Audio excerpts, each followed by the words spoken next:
Good afternoon, everybody.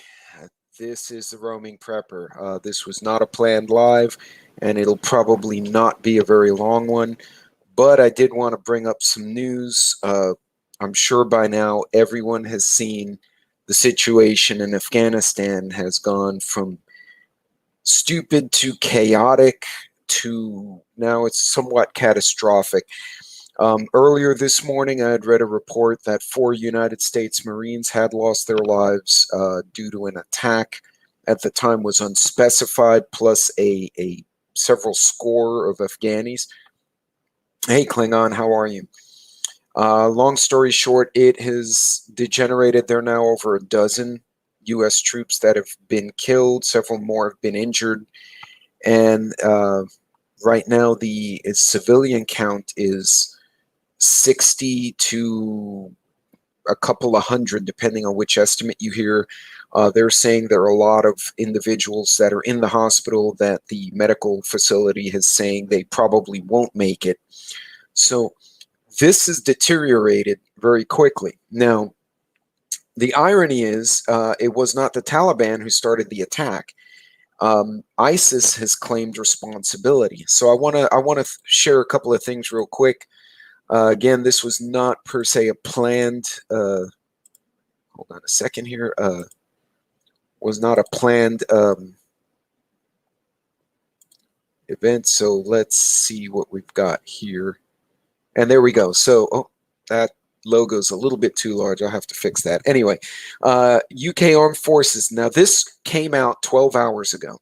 UK Armed Forces Minister warns of imminent attack at Kabul airport as early as Thursday morning. So somebody told these guys, hey, something's wrong, something's coming.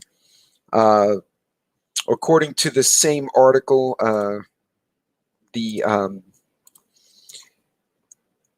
James Heapy,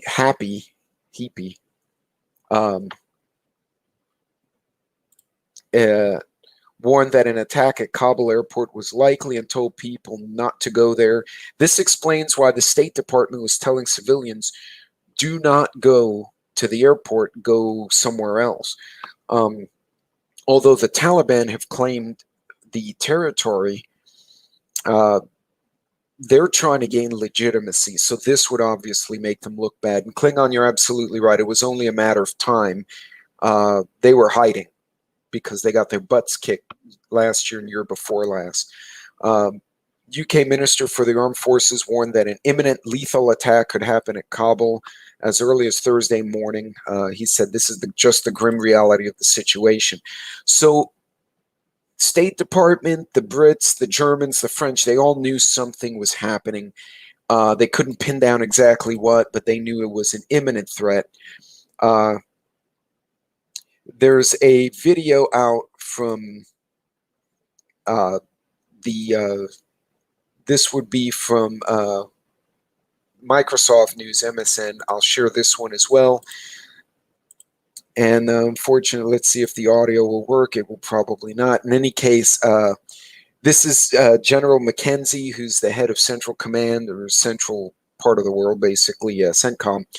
And he's indicating that the threat from ISIS-K is very real. he had mentioned something earlier that ISIS was imminently going to attack, and lo and behold, that did happen. So now he's trying to address the competing situation that is going on here, because the troops are trying to defend their position, defend themselves, at the same time not getting shot and helping other people. Hey, Jeep, I'm glad you made it. So this is a tough situation for soldiers, because they're trying to maintain force protection.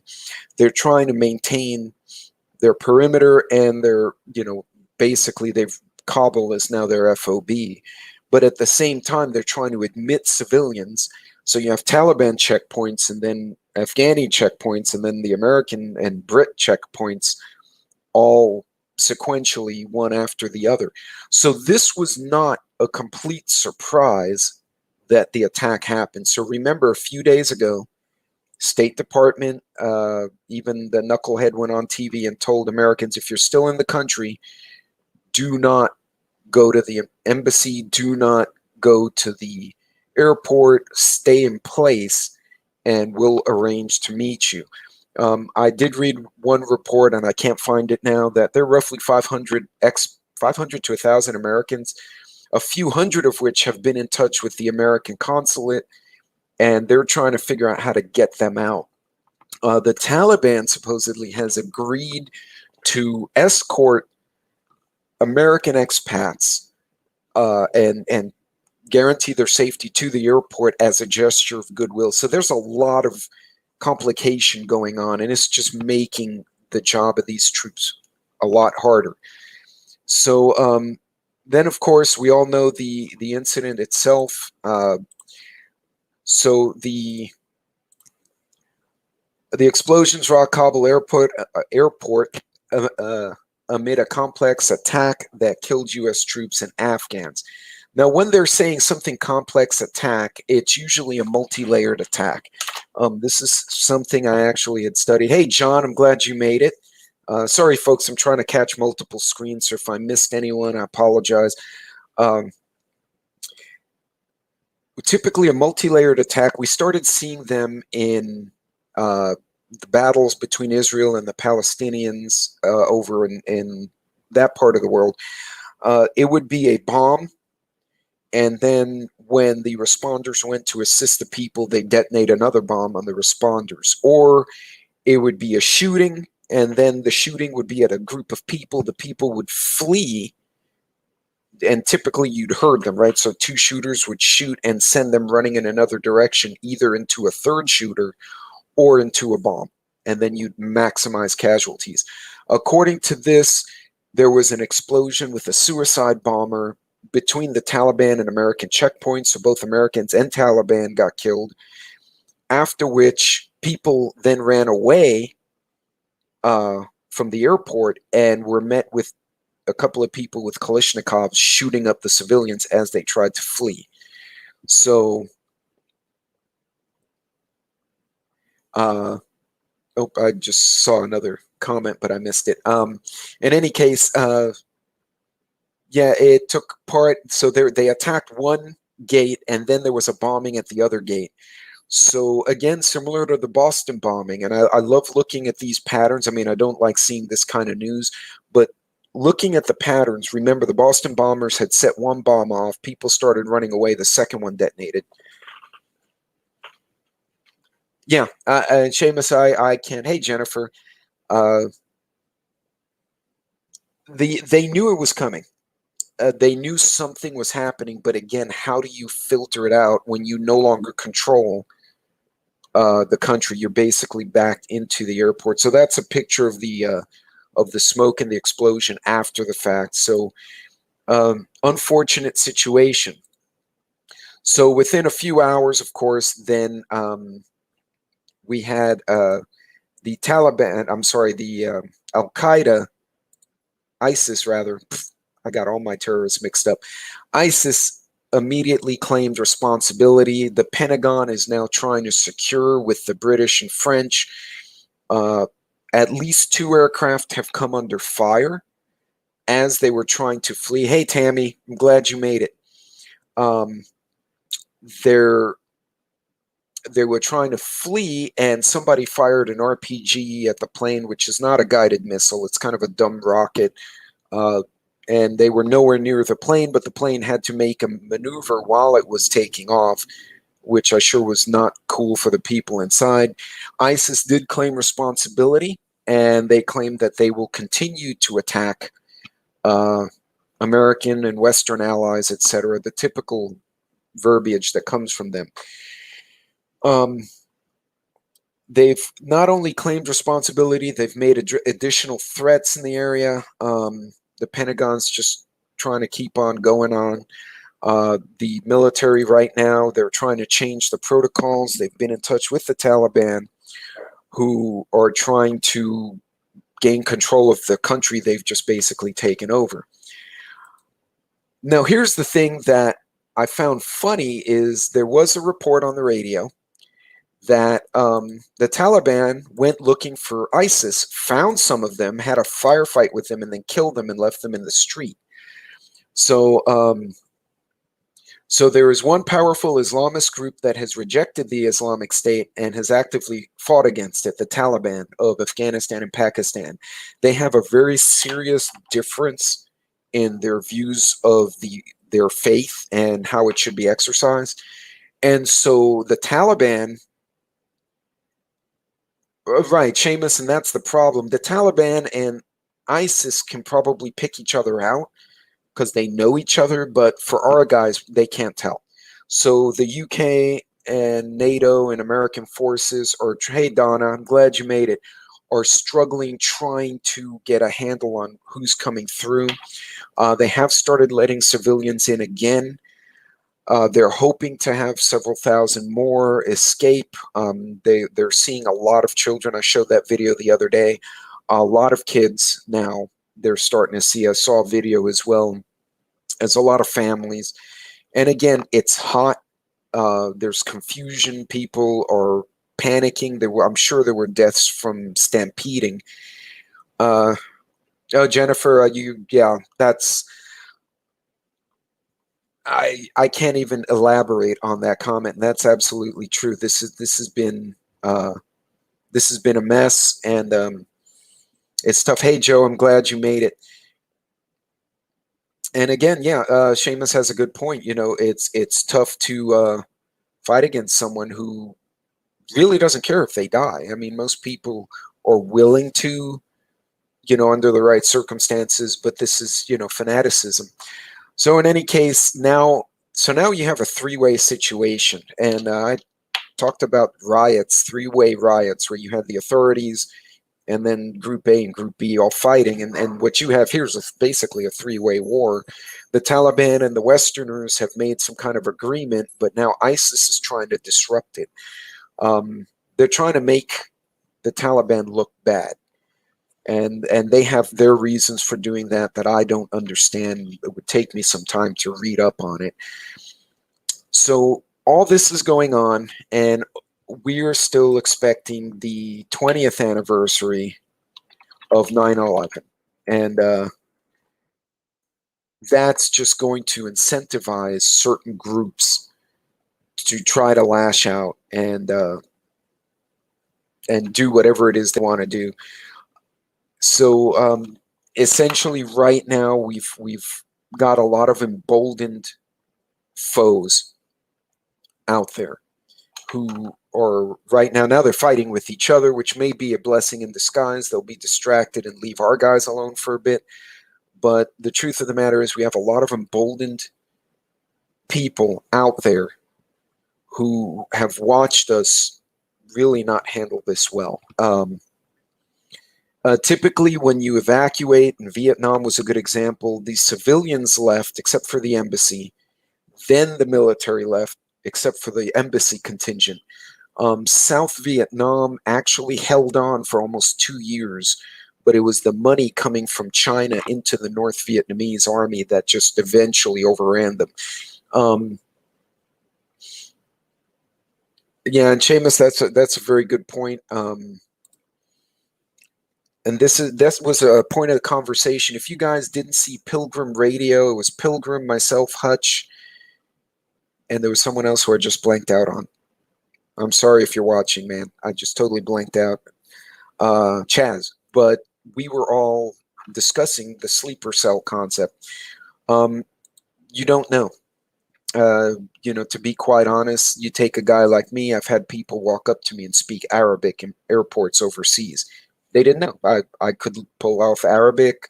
I could change my mustache, look more Spanish, change my dress, look Persian. The fear is they dropped, you drop people into a country like Honduras, Guatemala, Peru, and just leave them there for 4 years. And they'll learn the culture, learn the language, learn how to behave, get the accent, the clothing, and then sneak across the border. And now they're here. I can't validate that. I know they've stopped people from various countries, from Russia to the Ukraine, Middle Eastern, South American, African, at the southern border. So, yeah, that's always a risk. So, guys, all we can do, obviously, we can't control any of this out there. What you can do, have situational awareness as you guys go forward. Hey, D9, I saw you. I thought it was you. I just saw Klingon put her flower mushroom every time she sees one of us, and but I didn't see D9. There he is. So, folks, maintain your situational awareness. And I'd done that video on Tuesday where I kind of went through riots. The same rules apply, right? Pay attention if you see something out of whack.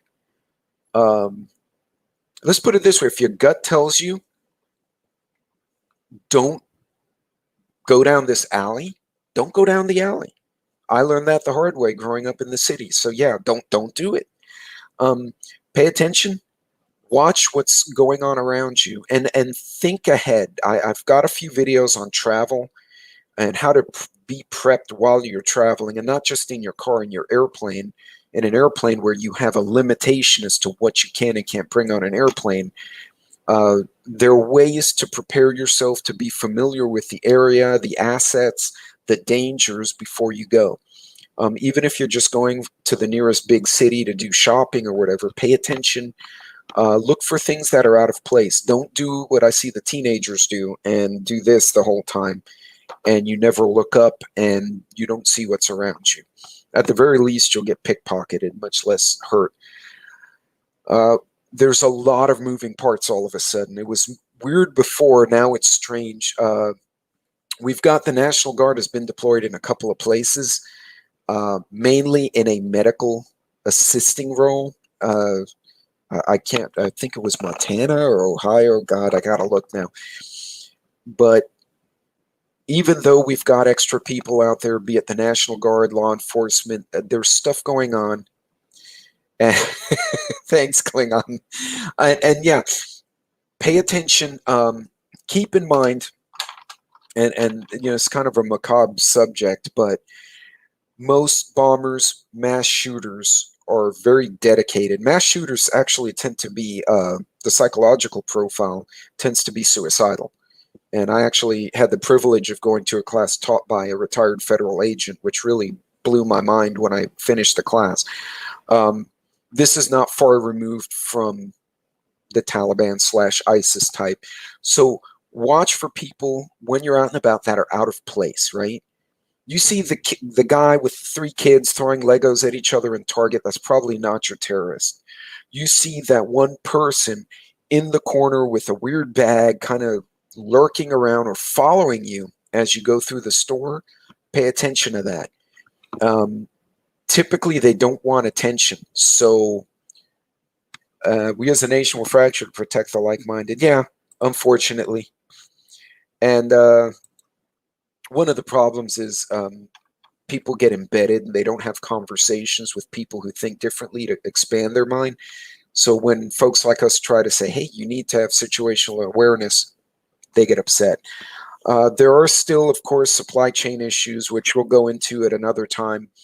But right now, the Taliban is having a fight with ISIS because ISIS attacked us, which is really strange. Yeah, and yeah, imagine you're living in Jerusalem. If you are licensed or legal to carry, and you're competent to do so, by all means do so. If you are not competent, go get a class. There are a lot of good courses across the country where you can learn skill sets, even the fundamentals in an emergency. And I would definitely upgrade your first aid kits and your first aid training. God forbid, heck, you might need it at home. Somebody cuts themselves in the kitchen, much less, an incident outside. But pay attention, because if ISIS has popped their head up again, and we are what, 2 weeks away? So we're supposed to be out of the country on the 31st, which is next Tuesday, and 9/11 will occur on a Saturday, roughly 2 weeks from this Saturday. So pay attention. You might see a lot of, well, thanks, Seamus. Yeah. And by the way, if you are in Texas, if you leave the state, you do need a license, the physical license. Go get it. You can carry within the state open. I got to reread the law, but if you leave the state, for instance, if I go to Idaho, Idaho will honor my license, but I have to have a physical license. So you do need to take the class. Don't make the mistake I've seen a few people do, and they go across state lines. They're like, well, it's legal where I am and it's legal here. And they're like, yeah, but you're not a resident of this state. And then you get a ticket. They usually don't throw you in jail, but you'll get a fine, which sucks. So folks, this was not a planned video, but I wanted to throw that out there. Things got really complicated from a couple of Marines got killed to all of a sudden there were multiple bombings with shooters following the bombers. And now the Taliban went and whacked 2 ISIS guys in the street and left them there for everyone to see. So, hey, Joe, how are you, man? It's a bit messy. And remember, the 20th anniversary is a big deal. So they're emboldened. They see us very scatterbrained right now. Just pay attention, be careful. And sorry, I shot this one out of nowhere. I had conference calls and work and everything, and then I saw those 2 articles. I'm like, I'm going to take 20 minutes or so and shoot this out. So guys, ladies and gentlemen, boys and girls, you all be safe out there. Godspeed to anyone traveling. If you're traveling, do your homework before you travel. And make sure your vehicle's in good shape, of course. And be safe out there and make people aware. Forward some articles to them. Make them start thinking. Eventually, we got to get through to some of these folks who don't pay attention, I would hope. In any case, God bless. You guys be safe, and I will see you on the next one. You guys take care.